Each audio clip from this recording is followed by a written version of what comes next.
It was 7 p.m. on September 17th, 2012. I was a nervous college freshman with 3 hacky sacks in my hand. I walked through the door and muttered, "I'm new here." Jared greeted me with a smile and said, "Welcome to Juggling Club." And I didn't know it in this time, but that moment changed my life forever. In one day, I learned how to juggle. In 1 month, I was learning new tricks. In 6 months, I was performing with the club, and in 1 year, I became president of our juggling club. Since then, I've taught literally thousands of people how to juggle. I use a simple 3-step process that, with some commitment and optimism, has a pretty high success rate. We start with 1 ball. Step 1 is all about learning the toss and expecting gravity. This is the throw you'll use for all 3 balls when you're ready. So mastering this is key. Now you might be wondering, how can something so simple teach you something so fundamental? Well, let me share a story. It was 2 a.m. on a Wednesday. I was finishing a 10-hour shift in a commercial kitchen. I had chocolate on my chef's jacket and cinnamon in my hairnet. I was just pulling the finished chocolates from the blast chiller when I noticed something wrong. I mistempered the entire batch and lost 500 units of product. I lost thousands of dollars worth of ingredients and time, my eyes bloodshot, my hands cramping up. I was exhausted and I was defeated. This was the perfect moment for me to give up on my idea for a chocolate company. And as tempted as I was to quit and never look back, I remembered step 1 in learning how to juggle. The path your juggling ball takes. It goes up and it comes down. In life, you'll have ups and you'll have downs. Sometimes you'll be happy and sometimes sad. You'll have successes and, of course, failures. Sometimes you'll create a delicious batch of chocolate and sometimes you'll mess it all up. Instead of fearing gravity and fearing these low points, expect them, rely on them, and use it as a checkpoint on your journey. This is perhaps the most basic element of juggling, and maybe even the most basic element of learning how to approach life itself. Because nobody learned how to juggle without dropping the ball a few times. And heck, nobody learned how to make 10,000 chocolate bars without messing up 500 along the way. Step 2. Here, we add a ball.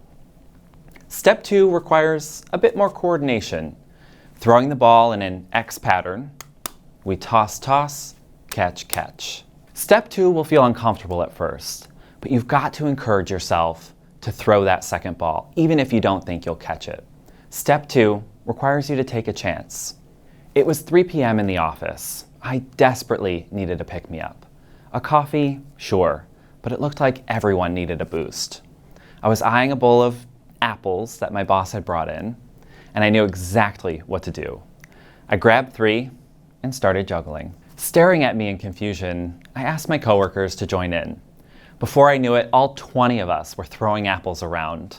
And as fast as I could, I was giving them tips and tricks on how to actually juggle.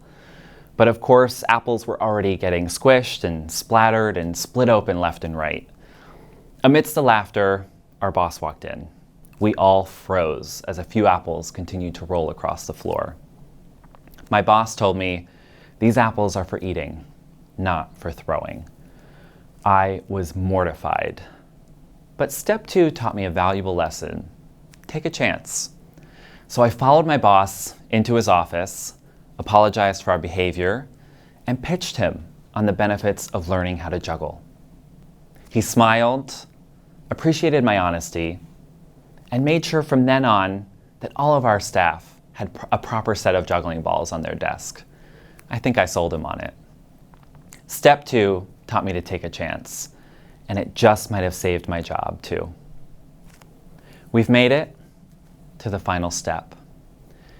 It was week 1 on my move to a foreign country. I was living in the bicycle capital of Germany, where there are 3 times as many bikes as humans. Trying to fit in, I bought a used bike and was headed into the city for work. I didn't know my way around, so I was checking my phone, looking at the maps. I had one hand on the bike and one holding my phone. Before I could even make my first turn, I heard loud sirens and an abrupt Absteigen. Imagine an American being pulled over by the German police. In a panic, I nearly fell off my bike. I used my best German to explain myself and admitted I'm from New York, where this would never happen. But it didn't do me any good. They wrote me a ticket, and I felt like an embarrassed foreigner. I went on my way, and to make matters worse, my new bike gets a flat tire. Ever tried riding a bike on a flat tire for 6 miles? Not easy. Now I'm late to work, frustrated, out €30 from my ticket, and exhausted from pedaling so hard on a flat. It was the perfect recipe for a bad day. But when I arrived at work, the endorphins kicked in. I made some new friends at the repair shop, and I was really working on my thighs of steel. Juggling 3 balls with just 2 hands, the math doesn't add up. So you have to be willing to lean in. Don't think, just do. If you've never juggled before, you'll probably fail at your first go. You'll throw the ball too high or too late or too early, in somebody else's face or maybe your own. But that's okay. This is the final step to a successful cascade. What I learned here is to lean into the situation at hand. Find the good in the bad and push or pedal forward.